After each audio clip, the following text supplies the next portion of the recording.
13. We're in the thick of it now.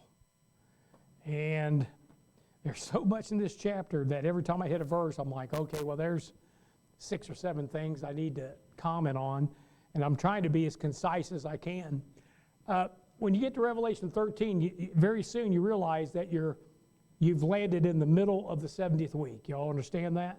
The middle of the week, because from that point on, you have the Great Tribulation. It lasts 42 months. So many things happen in the middle of the week that it even makes reference to it in Daniel 9. In the midst of the week, in the middle of the week, the man of sin is killed. In the middle of the week, he's resurrected. The image is set up in the middle of the week. The mark is passed out in the middle of the week. In the middle of the week, the Jew flees to the wilderness, because all of that tells you that beyond that is 42 months, 3.5 years. So it gets very busy. So we left off at verse 7, chapter 13, verse 7, and we're at the 3.5 year mark here. So verse 7 says, "And it was given unto him to make war with the saints and to overcome them, and power was given to him over kindreds and tongues and nations. And all that dwell upon the earth shall worship him, whose names are not written in the book of life of the Lamb slain from the foundation of the world." So chapter 13 is the first introduction we're getting to the beast.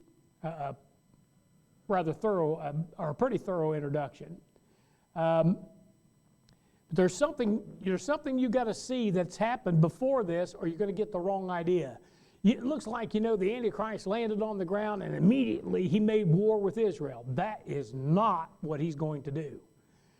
First thing is, the man of sin shows up, and what does he do? He makes a covenant with Israel. Look at Daniel chapter 9, verse 27. This is going to be the biggest fake out that's ever happened in history. Daniel 9:27. And believe it or not, the Jews are setting themselves up for it right now. And all the influencers and that are, pro-Israel, and I'm glad they are pro-Israel, but they seem to think that Israel's bringing in the kingdom. All they're going to do is bring in the Antichrist. That's what happens next. Not bringing in no kingdom. Well, his kingdom. But Daniel 9:27 says he should confirm the covenant with many for 1 week.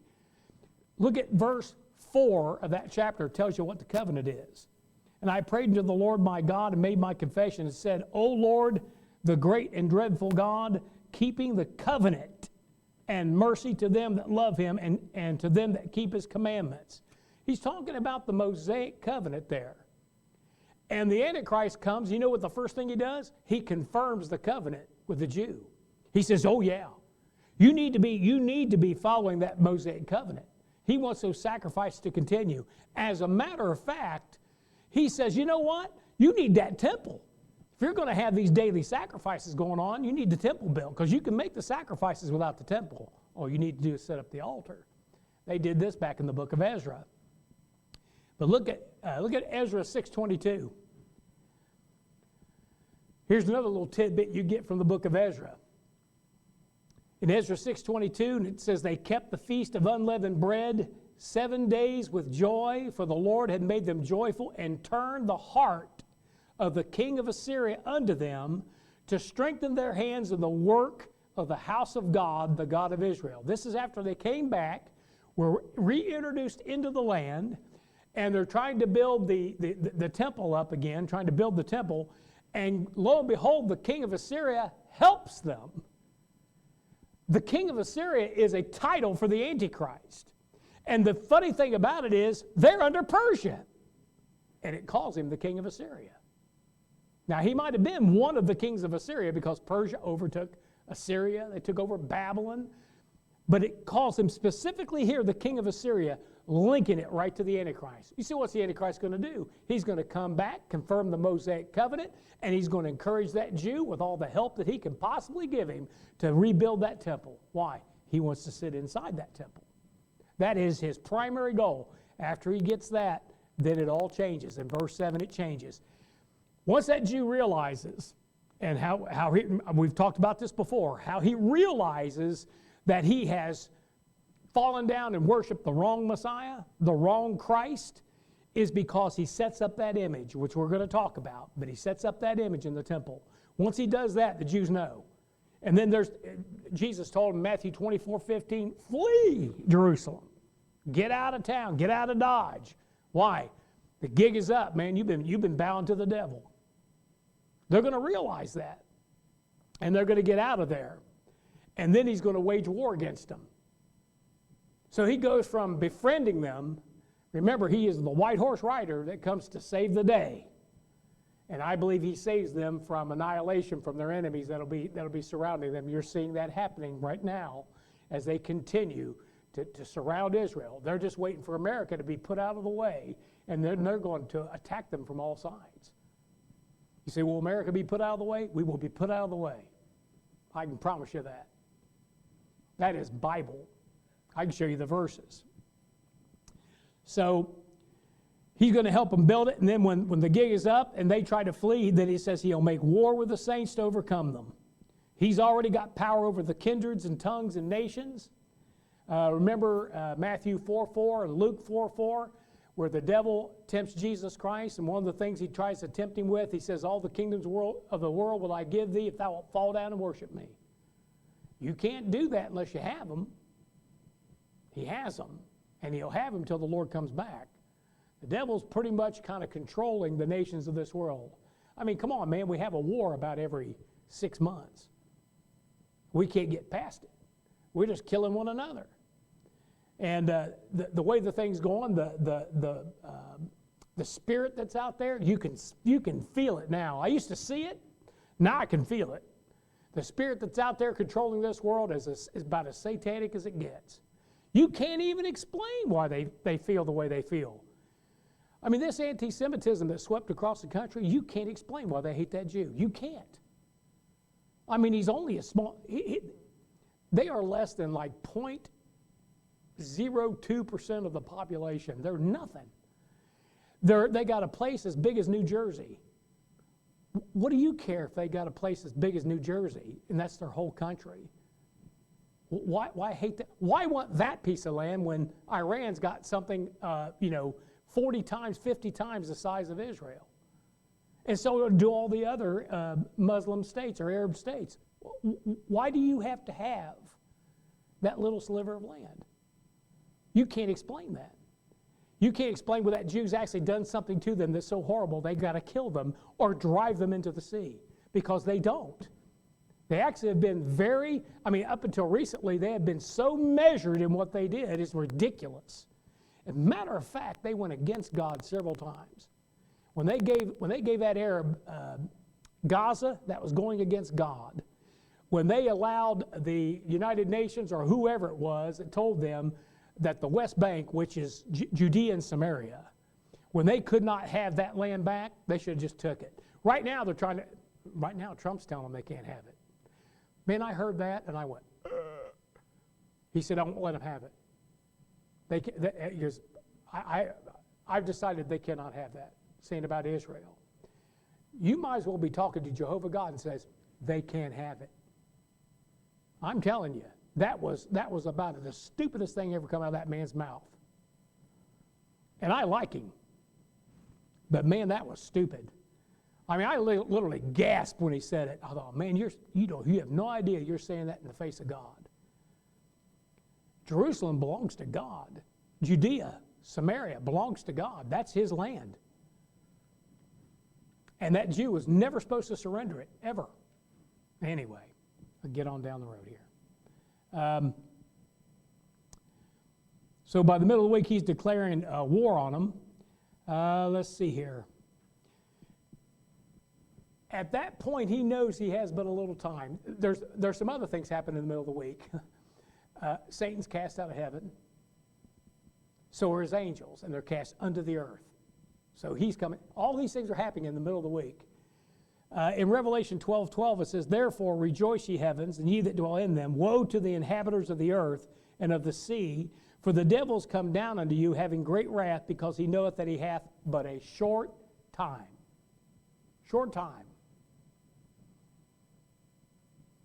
So you know what you have there? By the time we get to this chapter and where we're at in this chapter, the world has rejected Jesus Christ and now has the devil as their king. That's what you have. I mean, good luck with that. And he says there in verse 9, if any man have an ear, let him hear. You say, well, they didn't want Jesus Christ. Don't you think that's obvious? I don't see the whole world clamoring after Jesus Christ. Do you? So they get the devil.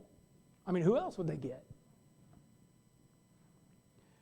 Verse 10, it says, he that leadeth into captivity shall go into captivity. He that killeth with a sword must be killed with a sword. Here is the patience and faith of the saints.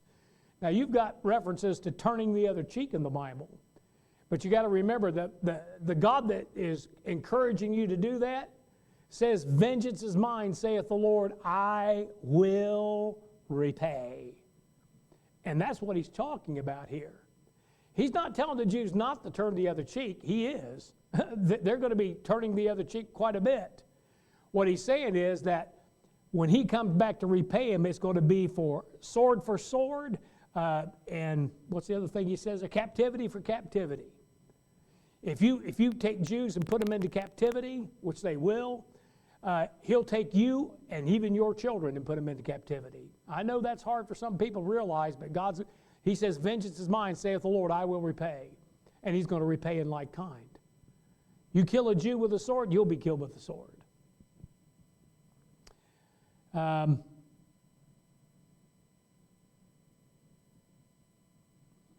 right now, you and I, he says, dearly beloved, avenge not yourselves, but rather give place unto wrath. For it is written, vengeance is mine, saith the Lord, vengeance is mine, I will repay, saith the Lord. He told Peter, then said Jesus unto him, put up again thy sword into his place, for all they that take the sword shall perish with the sword. So there's a time and place for that. It's interesting that the Lord told us before he left this planet, he said, go buy you a sword. Arm yourselves. Why? For self-protection. Protect your home. There's nothing in the Bible about a Christian being pacifist. A Christian can go to war and kill for his country. A Christian can kill someone that invades his home, whether we got the Second Amendment or not. You're told to protect your home. He said, look, you got a sword? No, I don't have a sword. He goes, go sell a garment and buy one. Go sell something you have and get one. Why? You're going to need it. You're going to need it. And many times that's true. Now, I'm not advocating against the government. I'm not. I stop at that point, but I can tell you this, the government can get really bad. You want government to do right. You want government to not to bear the sword in vain. And especially you don't want the government to come after you with the sword. But it does happen. It does happen. All right.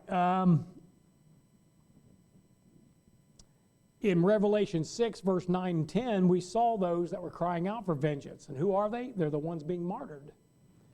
In Revelation 6, 9, and 10, and when he had opened the fifth seal, I saw under the altar the souls of them that were slain for the word of God and for the testimony which they held. And they cried with a loud voice, saying, how long, O Lord, holy and true, dost thou not judge and avenge our blood on them that dwell on the earth? So, I mean, there are 14 million Jews in the world. When he gets done, there's going to be a few thousand left. When the Antichrist gets done killing them, there'll just be a few thousand. There may be only a handful of them by the time the Advent takes place. He's wiping them out. What Hitler did is just a rehearsal for what the Antichrist is going to do. It's going to be on a mass scale. He makes war with the saints. And he goes after them with everything he's got. And I mean, that's why when you read over there in Matthew 25, when it talks about giving a cup of water or visiting someone in jail or giving somebody something to eat or putting clothing on their back, he said, if you've done it to the least of one of these my brethren, you've done it to me. That's how a Gentile is saved in the tribulation. He's not saved by bowing his knee and accepting Jesus as his Savior. Not at all. If a Jew knocks on his door and begging for food and water or clothing or shelter, if they deny them, they are done. But if they help them out, and listen, You have to believe. It's one of those times you have to know something deep in your heart before you will risk your hide. You do. In Nazi Germany, very few people helped that Jew, but there were some. And you know what they did? They believed the Bible. They believed they had a moral obligation to try to help as many Jews as they could. They felt it right down deep, even to the peril of their own life. Don't you know in the tribulation, the one that opens that door, that lets that Jew or that family come in and helps them out, that in their soul they know what's going on, and in their soul they know they've got to do this to help them. But it might get them beheaded. It might get them killed. All right, look, verse 11 and 12. And I beheld another beast coming up out of the earth, and he had 2 horns like a lamb, he spake as a dragon. And he exerciseth all the power of the first beast before him, and causeth the earth and them that dwell therein to worship the first beast, whose deadly wound was healed. All right, now we got another figure that shows up. And this is the beast. It's a sidekick here. And he has the same power as the beast does. He's another beast, but he has the same power as the first beast. And we have pictures of this throughout the scriptures. One of the greatest pictures, look at Numbers 22:41. Numbers 22:41. And I've got some here. Where I got it written down at? I call it the dynamic duo. There's a reason why that exists, because they come in pairs. He sent them out by twos and stuff like that. And but you have this, it's a counterfeit to what it is. Moses had Aaron, Elijah had Elisha, Jesus even had John the Baptist as a forerunner. Paul had Luke, sometimes Paul and Barnabas, sometimes Paul and Silas, but usually always mentioning 2. And I bet you could think of some more. I couldn't. My brain froze up on me, and I could not think of any more where you just had 2, but I'm sure there are plenty of them in the Bible. But so you have 2 here. And look at this in Numbers 22:41. And it came to pass on the morrow that Balak took Balaam and brought him up to the high places of Baal, that thence he might see the utmost part of the people.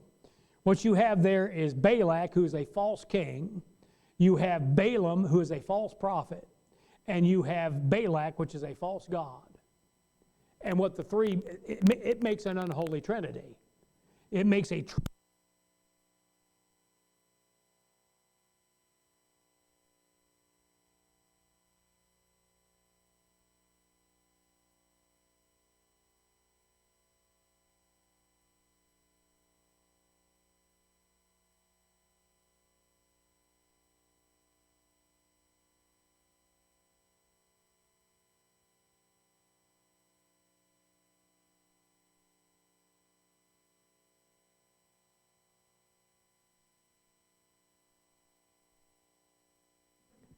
There we are.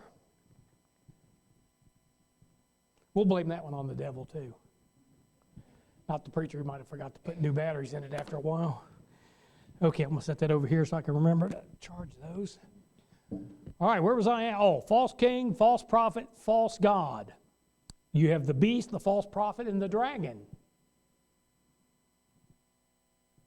In the context where we have the beast, the false prophet, and the dragon. So you have a false king, the beast, the false prophet, and the false god, the dragon. That makes sense? She was looking at me like, what are you talking about? That makes sense, right? Okay. So Baal, Balak, and Balaam. Interesting enough that there's 3 passages that talk about Balaam. 2 Peter chapter 2, verse 15. It says, and all of these are tribulation context. It says, which have forsaken the right way and gone astray, following the way of Balaam. In other words, there's the way of Balaam, the son of Bozar, who loved the wages of unrighteousness. He'd sell you out for a profit. And then Jude verse 11 says, woe unto them, for they have gone in the way of Cain and ran greedily after the error of Balaam. for reward and perished in the gainsaying of Korah. So you have the way of Balaam, you have the error of Balaam. And then in Revelation 2:14, but I have a few things against thee, because thou hast there them that hold the doctrine of Balaam, who taught Balak to cast a stumbling block before the children of Israel, to eat things sacrificed unto idols, and to commit fornication. What Balaam told Balak, that king, was, if you want them to fall, if you got to get God to curse them, and how you get God to curse them is you mingle them with your women and your false gods, and he'll curse them for you. And when he taught them to do that, man, that's when Balaam, he ends up getting actually killed by the Jews in a skirmish or in a war. But he went down in history as probably the greatest false prophet of the Old Testament. Yet there was a time. There was a time when Balaam, see, that's what this thing is. There's a time when Balaam was in the right relationship with God. There's some great verses in the Bible, and they come from Balaam. I mean, one of my favorite verses is, God is not a man that he should lie, neither the son of man that he should repent. Hath he said, and shall he not do it? Or hath he spoken, and shall he not make it good? I love that verse. Balaam said that. You know, Lucifer used to be in good standing with God, but he's not now, is he? Okay. It may be that this, and I don't know this for sure, I'm just thinking, you know, Satan always tries to counterfeit everything that Christ did. That's why he's going to be so difficult to see him for what he really is till it's too late. And Jesus had a forerunner, John the Baptist. And it may be that this false prophet may be a forerunner to the beast. I don't know. You know, John the Baptist started his ministry 6 months before Jesus Christ began his. And it may be. You know, there's going to be, listen, especially if these fellows come from outer space, which I believe they will. I don't believe the world's going to jump up and down about anybody unless they come from space. Now, when they come from space, everybody's going to be going, okay, now we're listening. Because we're going to see here they have supernatural signs and wonders. I mean, I don't know anybody on earth that can do this stuff. Somebody's come up from off the earth, and they're going to think they got, you know, advanced technology. You know, they're from the stars. They're smarter than we are, and you know, I mean, they've rejected Christ, so they're going to swallow the lie, hook, line, and sinker. It's coming. Look at verse 13. And he doeth great wonders. That's this false prophet. So that he maketh fire come down from heaven on the earth in the sight of men. Now, who's that going to? Well, if that was going to fool anybody, if he's been doing that, who did that in the Old Testament? Elijah. Elijah represents the prophets. So this guy's able to fabricate, by calling down fire from heaven, fabricate one of the greatest prophets of the Old Testament, Elijah. And look what it does. Verse 14, and deceiveth them that dwell on the earth by the means of those miracles he had to do in the sight of the beast, saying to them that dwell on the earth that they should make an image to the beast which had the wound by the sword and did live. There's so much in every one of these passages, it's ridiculous. What I want you to see here is that the beast and the false prophet have a charismatic ministry.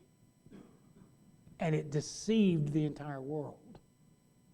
Just because somebody's showing you some sign and wonder, the Bible says to try the spirits.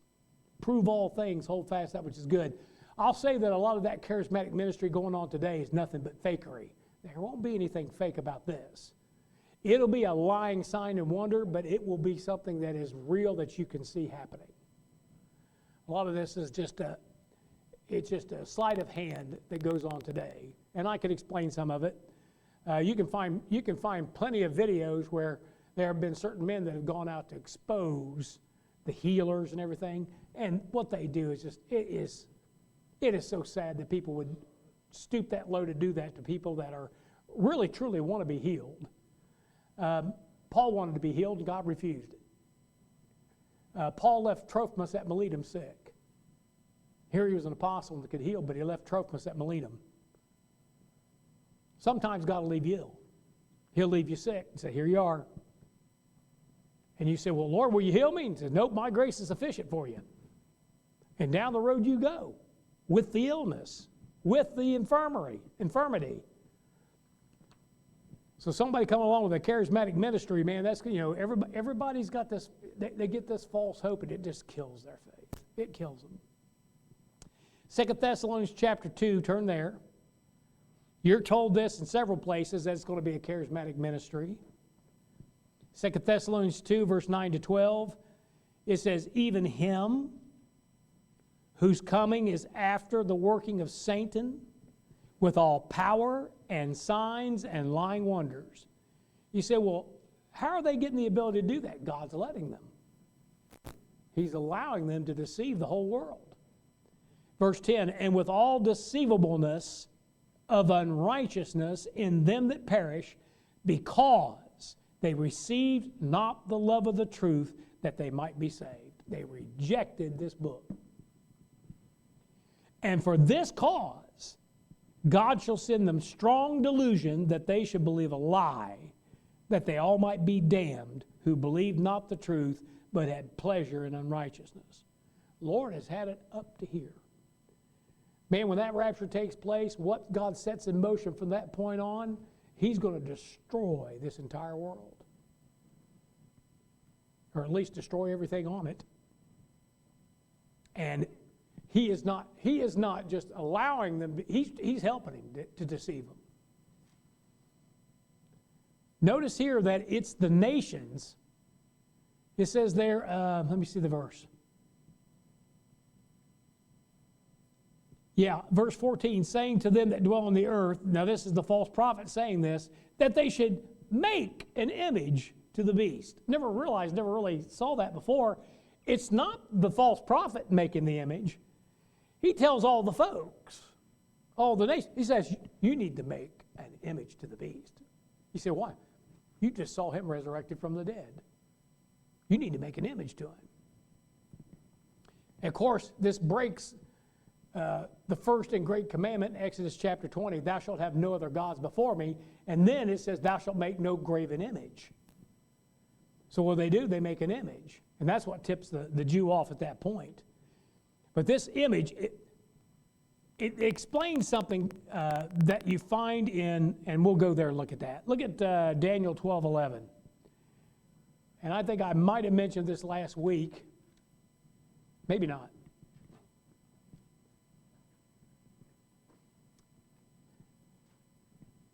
Three times in your Bible do you find the phrase abomination of desolation. It says, verse 11, and from the time that the daily sacrifice shall be taken away, and the abomination that maketh desolate set up, there shall be 1,290 days. That's strange to me that it says 90 days, because 42 months is 1,260 days. He's added 30 days on there. And the key to it is the word that it's set up. He doesn't tear it down for 30 days after he comes back. 30 days he leaves it intact. And I'm thinking, well, why would he do that? It's evidence. You see, that thing's a crime scene. You talk about violating God's commandments, man. That temple and what's inside that temple, standing in that temple, is a crime scene. He says, I want it to stay in there, because what does he do right after he comes back? Judgment of the nations. And if he's going to judge the nations, he could just point right, he's going to be right there at the Valley of Jehoshaphat, or the Kidron Valley, where he'll be judging them. He'll be on the side where the temple is. They will be on the other side on the Mount of Olives. And he'll be judging them in that valley. And he can point right to that temple. Right inside that temple, there's that image. Now, here's something that's worse. That's probably an AI image. It's probably some type of hologram. It's going to have AI plugged into it, and we're going to see here it's going to have a little something extra plugged into it.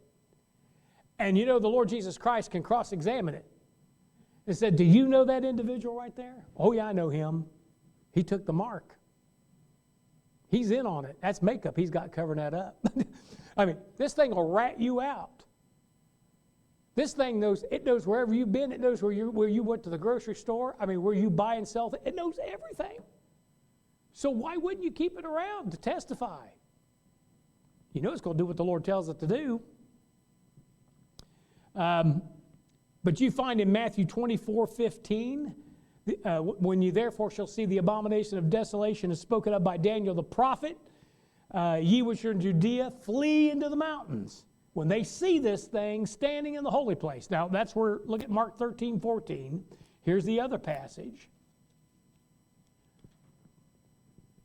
Mark 13, verse 14. But when ye shall see the abomination of desolation spoken of by Daniel the prophet, standing where it ought not. It's standing, you know where all the furniture is? Where you got the showbread and the candlestick and the table of incense? Standing right in there, and I'm not sure where they're going to put it, probably right in the middle. They put this image, or whatever it is.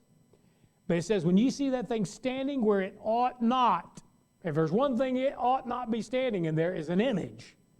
It says, let him that readeth understand, then let them that be in Judea flee to the mountains. Did we just read that where it said, what was that verse? He that hath, if any man have an ear, let him hear. We just read that in verse 9. Okay, then he mentions a wound by the sword, and the cross-reference to that is a prophetical thing in Zechariah 11:17.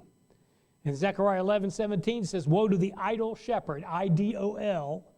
Why? Because he just set up an idol. Woe to the idle shepherd that leaveth the flock. The sword shall be upon his arm and upon his right eye.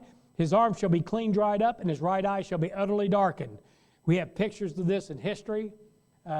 Pirates that always have the patch over the eye, that kind of thing. Hitler had a bad arm. Napoleon had a bad arm. They said that one of those generals for Israel had a patch over his eye. Yeah, I hate to. Everybody you see has got a patch over the eye. Say, look, mommy, the Antichrist. I don't know if you should do that, but it's usually someone that was in had some authority that has either a bad right eye or a bad right arm. And God just shows you those through history because in all pictures, it's going to come to pass. This is where somebody inflicts a mortal wound upon him, kills him, because 3 days later he comes up. And it's not really him that comes up, but I've explained that before. But the point is that somebody kills him. It could be an inside job. It could be, you say, what's the difference between the man of sin and the son of perdition? Well, the man of sin has to be dead first. That's the difference. You've got man of sin running around, have been running around for 2,000 years. In other words, they're just a body, that is bent the wrong way as far as sin goes, and they have a certain seat or office in this world just waiting for the son of perdition. And where the son of perdition is when they kill him, now you have a body that is vacant. And sure enough, Satan comes down because he's cast out. And he says the spirit that cometh out of that bottomless pit, and that's the spirit of Judas Iscariot, comes up. It goes into him, and he stands up, and everybody says, oh, who can make war against the beast? Who can make war against him? Who can defeat him? You can't keep him down. You can't kill him. Thing is, it wasn't that same guy. Because after this, everything goes crazy. He makes war against Israel. He was at peace with them before this. He starts killing anybody and everybody, making them take the mark. If they don't take the mark, he beheads them. This guy that shows up the first time, he might be your mild, kind of fella. Preaching peace on earth, I'd never preach peace. There'd be no peace without the Prince of Peace. Jesus said, pray not for the world, Don't pray for peace. Just pray we win. Because that's the only thing I know how to tell you. Because we're going to have war till he comes back. All right. verse 15. And he had power to give life into the image of the beast. Remember I told you he's going to add a little extra to it? Let's say that it is a hologram infused with AI and a heaping helping of evil spirit in there. In other words, it becomes sentient. It becomes awake or conscious. And it's evil, not good. I mean, that's what everybody's afraid AI is going to happen anyway, that one day we're just going to wake up and this thing is sentient and it's evil. And it decides that, hey, we should just kill you. Well, guess what? The Bible already tells you that. It had power to give life to the image of the beast, and the image of the beast should both speak and cause that as many as should not worship the image of the beast should be killed. And he caused all, both small and great, rich and poor, free and bond, to receive a mark in their right hand or in their foreheads. So this is the false prophet and the image that are accomplishing these things, and mainly the image. It's crazy what this image is going to be able to do. But man, if you think about it, I mean, it is the nightmare of science that we've been watching horror films for about 100 years now that has finally come about. It's a sentient, evil, killing robot machine. Pretty much what we're going to have. It's finally going to happen. Can you imagine this thing? Let's say it is a hologram and it is AI. It is in every system in the world, everything you can think of. It can pop up on any screen, any phone, any electronic sign, anything, anywhere on earth. And this thing has all the knowledge that the world has. And you know it's all in databases, right? I mean, every newspaper clipping has been uploaded somehow electronically. Let's see if I come in. I don't know what that beep was. The door's locked.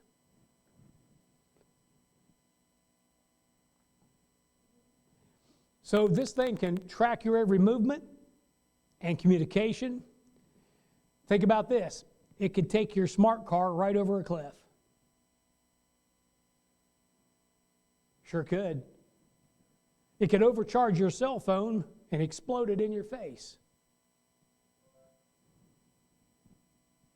It will control literally everything. Planes, trains, automobiles, appliances, your bank account, which is the next thing we're going to talk about here. And the other thing is, in verse 15 and 16, where he talks about them, verse 16, he calls them all, both small and great, rich and poor, free and bond, to receive a mark in their right hand and in their foreheads. You know, back in the 70s, when I first got saved, and of course we were going through Revelation, looking at, reading it a lot, and I thought that was kind of unbelievable.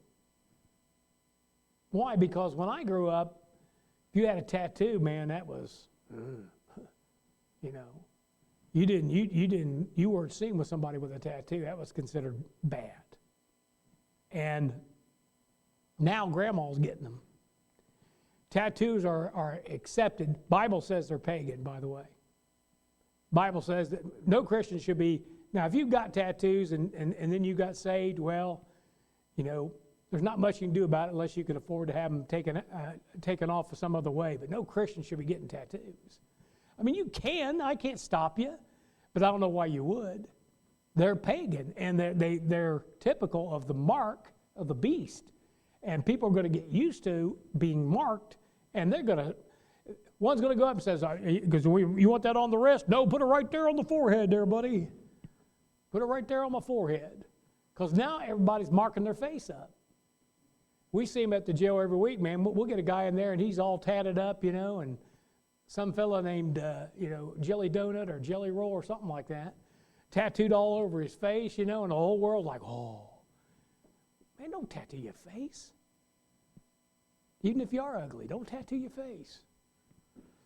It just, Bible says you're not to mark or to do a graven thing. If God wants to mark you, He'll mark you, and He's going to mark some in the trib for Himself. But let Him do it.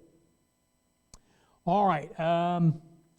Yeah, can you imagine, you're running on your Peloton, and you've delayed taking the mark, and all of a sudden your Peloton tries to kill you. That's the beast. Okay? I just want you to be aware of that. I thought I'd put that in my note. I especially wanted to tell you about that. If you happen to be on that Peloton, because that thing's going to control everything. Next thing you know, your refrigerator's coming after you.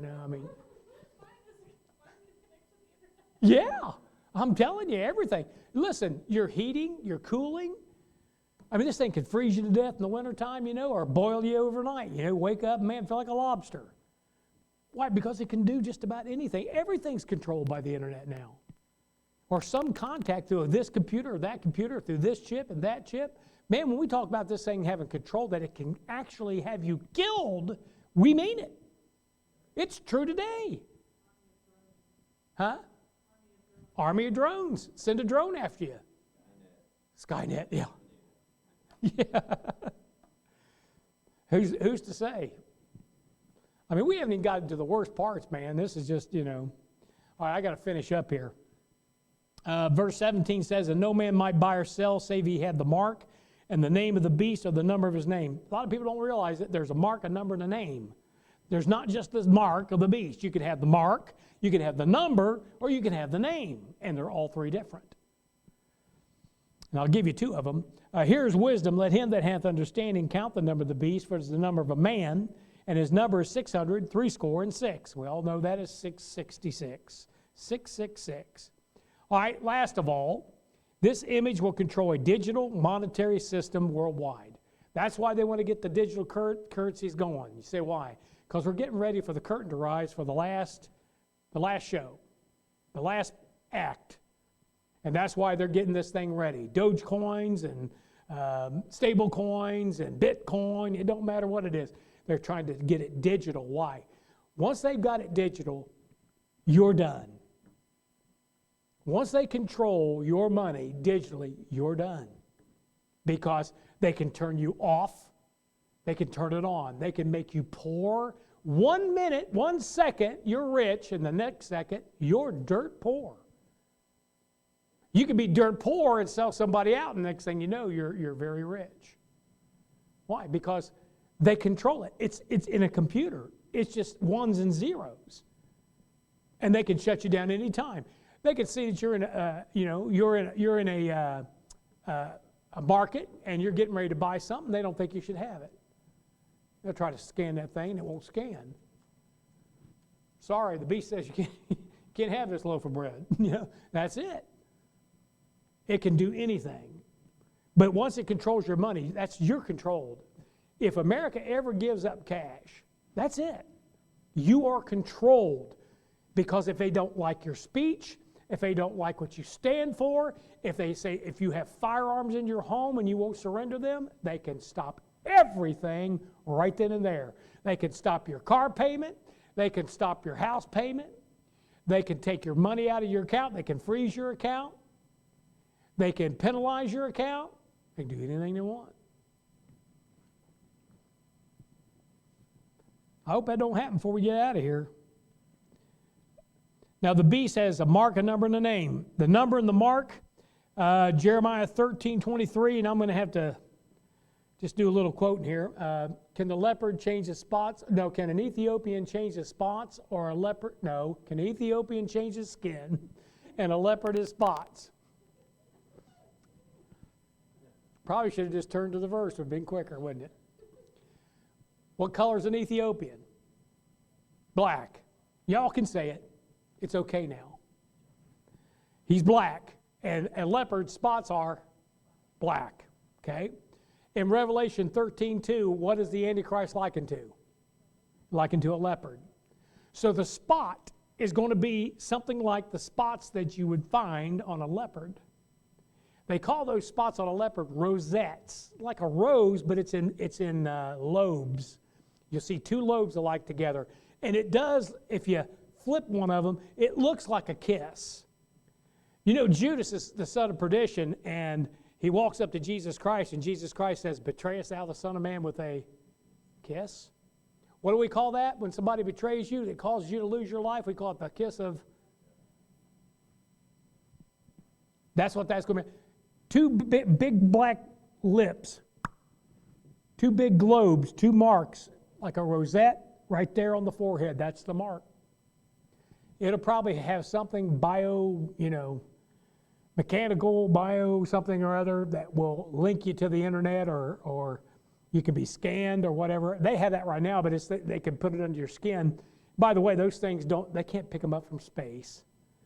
But they can, if you can take a wand on your dog and bring it over them, and then it can read it. But they're not that sensitive. But this will probably be extremely sensitive. Maybe it'll even track you with it. Who knows if there ain't going to be something underneath the mark? I don't know. But I'm thinking there's going to be something that's in the ink or whatever they use. Maybe they'll brand you. I don't know. But it's a mark.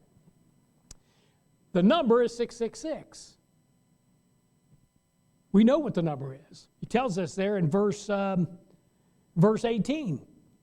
But what's the name? Jesus said that someone would come in their own name, and him you shall receive. Because I come in the Father's name, and you reject me. But another will come in his own name, him you'll receive, you'll accept. So somebody comes in their own name, and they accept him.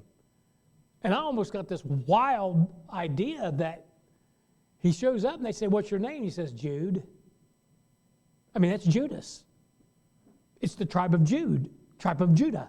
Maybe you'll say, my name is Judah. Wouldn't that be wild? Somebody showed up and said they were Judah.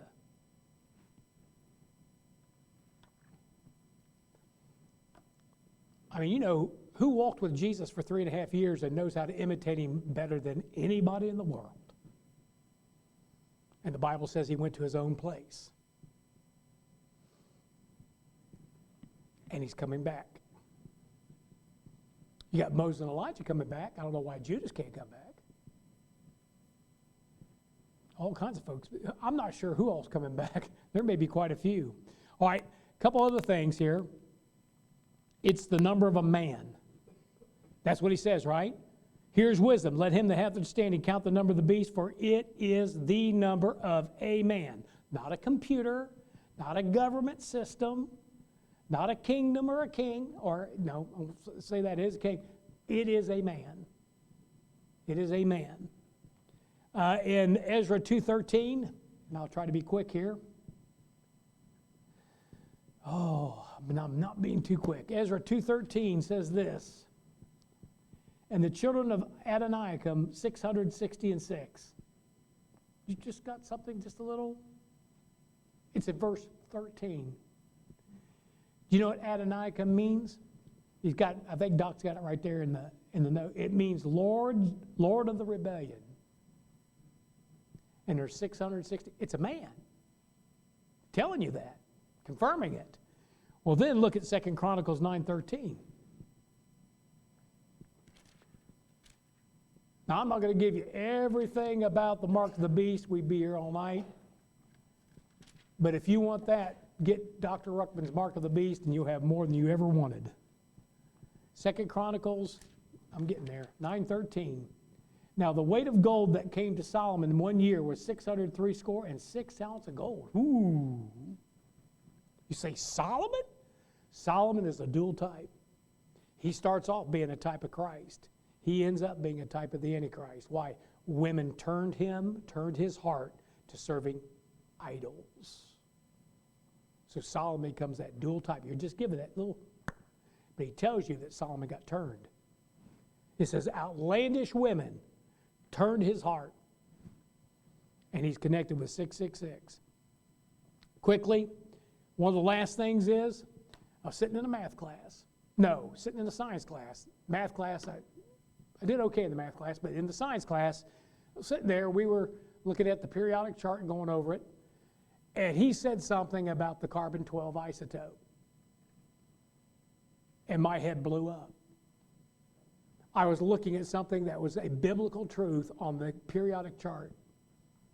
And if you saw it today and I was talking about this, you'd say, yep, there it is. Carbon-12 is the most abundant isotope of carbon. In fact, it's the most abundant carbon atom. There are three different ones. I'm trying to say this. Carbon-12, carbon-13, carbon-14. Carbon-12 makes up 99% of everything living. You know you are a carbon-based unit. Your structure is carbon. Everything that's living is made up of carbon, and mainly carbon-12. So we're looking there, we're talking about carbon-12, and they chose carbon-12 for a measurement. I can't remember what it was, mass or I don't know, something like that, but it's the standard. And the reason it's the standard, 99% of everything that's carbon, that's alive, is made of carbon-12. But carbon-12 has 6 protons, 6 electrons, and 6 neutrons. And he said, let him that hath wisdom count the number of the beast, for it's the number of a man. A carbon-based unit made of carbon-12.